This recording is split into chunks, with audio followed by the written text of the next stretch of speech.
Antara anggota Komisi 3 DPR dengan Kapolri Jenderal Polisi Tito Karnavian yang membahas mengenai sejumlah kasus hukum yang tengah ditangani oleh Kepolisian Republik Indonesia. Jurimat yang dulu bertanya tentang dana ini juga pernah dibahas di ruang ini pada tanggal 15 Juni 2016. Kenapa Polri juga tidak mengusutkan dana itu? Ini juga jadi penjelasan nanti. Yang kedua, Pak, donasi yang diberikan oleh masyarakat itu kan bermakna infak. Donasi ini yang bantuan. Yang tentu diberikan dengan keikhlasan. Jika pengelolaan dana infak kemudian dianggap TPPU, waduh repot nih Pak. Sedangkan Pak Halim menyatakan TPPU adalah hasil pidana. Sama saja publik akan melihat bahwa seolah penyidik menyatakan bahwa infak ini adalah tindakan pidana. Saya rasa ini akan berarti baik untuk citra polisi, Pak. Saya pikir ini perlu dibenahi lah. Nah, ketiga, Pak. Jika publik melihat dan meyakini ada proses kriminalisasi terhadap ulama, atau setidaknya ada upaya mencari-cari kesalahan ulama, masyarakat akan melihat sebagai bentuk delegitimasi ulama, Pak. Atau proses menjauhkan ulama dengan masyarakat.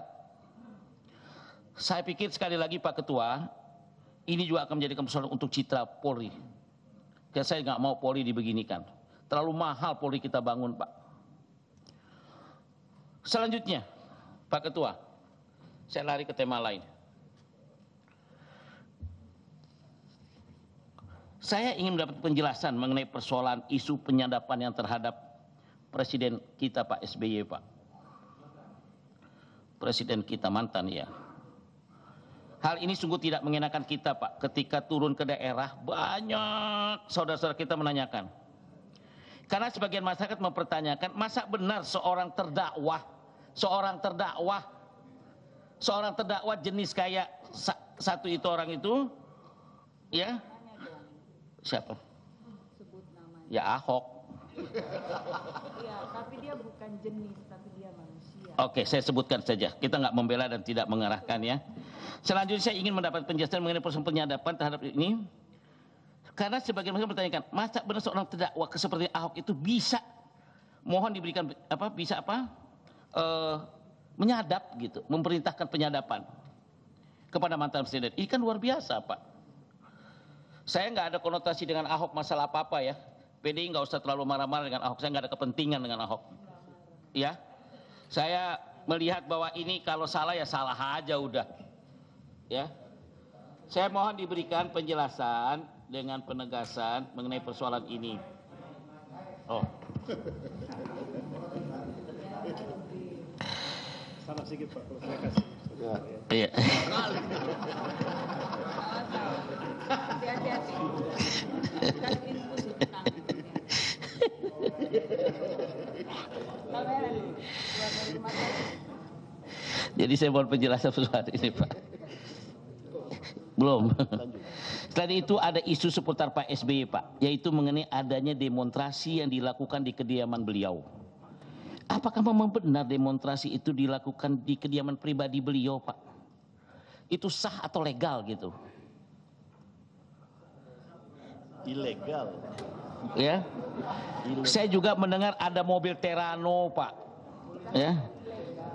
Ada mobil Terano hitam yang digunakan untuk menabrak pagar kediaman beliau. Itu benar nggak sih? Lantas bagaimana kaitannya dengan fungsi Polri dalam menjalankan PP nomor 59 Pak Kapolri tahun 2013 tentang pengamanan mantan Presiden dan Wapres? Saya pikir apakah itu dianggap tindakan baik-baik saja? Saya rasa apapun jadinya SBY adalah presiden kita Pak. Perlu ada perhatian dan spesial lah ya. Pak Kapolri mohon maaf, inilah pertanyaan-pertanyaan yang mungkin saya bisa sampaikan. Saya kurang nyaman mungkin karena kondisi kurang sehat. Tetapi intinya mohon penjelasan. Kurang sehat aja begini. Mohon penjelasan. Mohon penjelasan dan saya rasa mari kita kerjasama Pak di putaran kedua. Kita bersama-sama di putaran kedua ini perlu kerja keras dan semangat Mas Bambang saya lihat dengan seragamnya turun ke lapangan ya dengan bahasa-bahasa yang menarik lah ya. Semoga menjadi sukses untuk pemilihan putaran kedua ini. Makasih. Assalamualaikum warahmatullahi wabarakatuh. Terima kasih Pak Abu. Selanjutnya yang mulia Ibu Dwi Ria Latifah mau menggunakan haknya. Oh ya, saya persilakan. Terima kasih Pak Ketua. Pak Habib tangannya masih bekas infus saja semangat seperti itu. Apalagi nggak diinfus. Assalamualaikum warahmatullahi wabarakatuh. Selamat sore dan salam sejahtera untuk kita semua. Pertama, saya tentu sebelum masuk ke hal yang inti, saya berterima kasih dulu karena memang saya dipilih di Kepri dan kebetulan Kepri sudah naik tipenya, Poldanya menjadi tipe A. Terima kasih dari rakyat Kepri untuk Kapolri.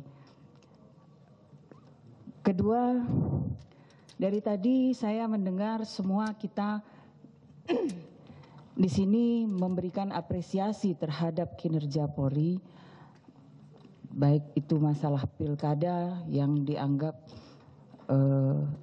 aman, kemudian juga situasi yang secara nasional dianggap seolah-olah aman. Saya katakan seolah-olah aman dalam tanda kutip, tapi sejujurnya saya justru ingin kita bersama mengoreksi kembali apa yang kita ucapkan. Apakah benar ini kita benar-benar sebetulnya real seperti yang dari tadi berbasa-basi dalam tanda kutip mengatakan semua everything it's okay. Saya ingin katakan bahwa betul semua pilkada yang ada saat ini relatif tidak terjadi gejolak yang signifikan kecuali khususnya DKI. Kenapa saya ingin katakan menyorot DKI? Karena memang inilah metropolitan. Ini kunci dari segala persoalan yang ada di Indonesia, cerminannya akan dimulai di sini. Kita selalu bilang bahwa persoalan ini semua beres. Demo semua beres, damai, aman, sejahtera, dan lain sebagainya. Saya juga catat tadi banyak kawan-kawan yang menyentil semua perkara yang harus dicermati oleh pihak kepolisian. Saya catat, saya juga ingin katakan, ya betul, mohon Polri atau Kapolri betul-betul dengan jajarannya menjalankan semua proses-proses itu dengan jelas, tegas, transparan, tidak pandang bulu, dan adil. Kenapa saya harus katakan begitu? Negara kita, negara hukum. Semua di negara kita ini pakai hukum yang dibuat oleh pendiri bangsa, oleh kita sendiri yang ada di sini. Tapi kalau kemudian kita memaksakan kehendak dengan cara-cara tekanan, apapun caranya, mau untuk pihak A, pihak B, pihak C, saya tidak mau bicara tentang siapapun. Tapi setiap perkara apabila ada yang dilaporkan di kepolisian, lakukan itu betul-betul secara transparan dan terbuka. Supaya masyarakat tidak bertanya-tanya seperti tadi yang disampaikan. Saya hormat sama semua ulama, alim ulama. Karena saya seorang muslim, saya juga tidak mau alim ulama dipermalukan atau disakiti. Tapi seandainya betul ada perkara yang dilakukan oleh siapapun dia, proses dengan benar dan transparan. Sehingga tidak ada kekacauan di Republik ini dengan kemudian yang saya katakan dengan tegas, kami, maaf, terkotak-kotakan seolah-olah yang muslim, yang non muslim, atau muslim yang mendukung ini, yang muslim mendukung ini. Mari kita jujur dengan diri kita sendiri. Jangan hanya persoalan pilkada kita kemudian bermanis-manis di sini, memberi apresiasi di sini, tapi di belakang ada dusta di antara kita. Tolong dijaga, betul-betul dijaga. Saya tidak mau bicara, makanya tadi saya sedikit menyentil ketika Habib katakan ada jenis, sebutkan namanya. Dia bukan jenis. Dia namanya Basuki Cahayapurnama yang saat ini jadi terdakwa di Pengadilan Negeri Jakarta Utara. Dan dia sedang menghadapi satu proses hukum transparan. Kita hormati, kita tunggu proses itu. Dihukumkah dia? Tidak dihukumkah dia? Kita tunggu. Tidak ada intervensi di sini. Begitu juga dengan perkara yang lain. Insya Allah, saya katakan, saya memang Dwi Ria Latifah dari fraksi PDI Perjuangan. Kemarin saya ikut juga naik di dalam demo yang diadakan oleh FUI. Allahu Akbar.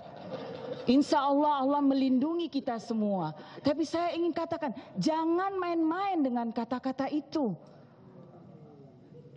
Saya ingin katakan, coba kita cerminkan dengan diri kita semua masing-masing. Jangan jadikan ini bahan tertawaan. Ada apa dengan negara kita ini? Ini bukan persoalan pilkada saja. Pak Kapolri, saya mohon. Saya tidak suka ada kalimat kriminalisasi. Semua bisa dikriminalisasi, nanti kita semua di sini juga akan dikriminalisasi. Tapi kalau memang ada ulama yang Pak Kapolri lakukan proses hukumnya tidak benar, ada yang dilakukan itu betul-betul tidak benar dan tidak sesuai aturan hukum, SP3-kan segera terbuka di masyarakat. Supaya tidak dianggap polisi jadi alat penguasa, polisi menjadi alat untuk perpolitikan di dunia Indonesia ini. Tapi kalau benar dia melakukan sesuai dengan proses hukum, jelaskan secara transparan dan resmi. Kita negara hukum, ada dua alat bukti yang jelas, jelaskan apa saja, siapa saksinya, setelah itu clear, kalau memang harus naikkan segera. Kalau tidak, hentikan segera. Ada aturan yang mengatur SP3. Begitu juga dengan orang yang juga disangkakan. Ada yang namanya Basuki Cahayapurnama, ada namanya yang lain lagi saya tidak tahu. Mungkin nanti ada lagi yang lain. Ikuti, mari kita hargai proses-proses yang ada ini. Jangan kemudian kita saling seolah-olah kita yang paling benar. Yang mencontoh kita sekarang ini rakyat di daerah, di segala tempat. Saya katakan, kita memang politisi. Pasti punya kepentingan untuk konstituennya. Tapi ketika bicara negara, lepaskanlah itu semua. Dari saya itu, Pak Kapolri, saya mohon sekali lagi, ini hanya kekhawatiran seorang saya yang memang merasa bahwa ini bukan persoalan sederhana. Tapi kalau memang dianggap ini persoalan sederhana, tolong saya hanya berpikir mungkin terlalu jauh karena saya cinta sama bangsa ini, saya cinta sama negara ini, dan saya juga cinta sama agama saya, Islam maksud saya. Demikian Pak Kapolri, demikian Pak Ketua. Mohon maaf kalau saya ada kata-kata yang salah. Wabillahi taufik wal hidayah. Wassalamualaikum warahmatullahi wabarakatuh. Terima kasih Bu Dwi Ria Latifah. Selanjutnya Pak Muhammad Sapi Romo, kemudian menyusul Muslim Ayub.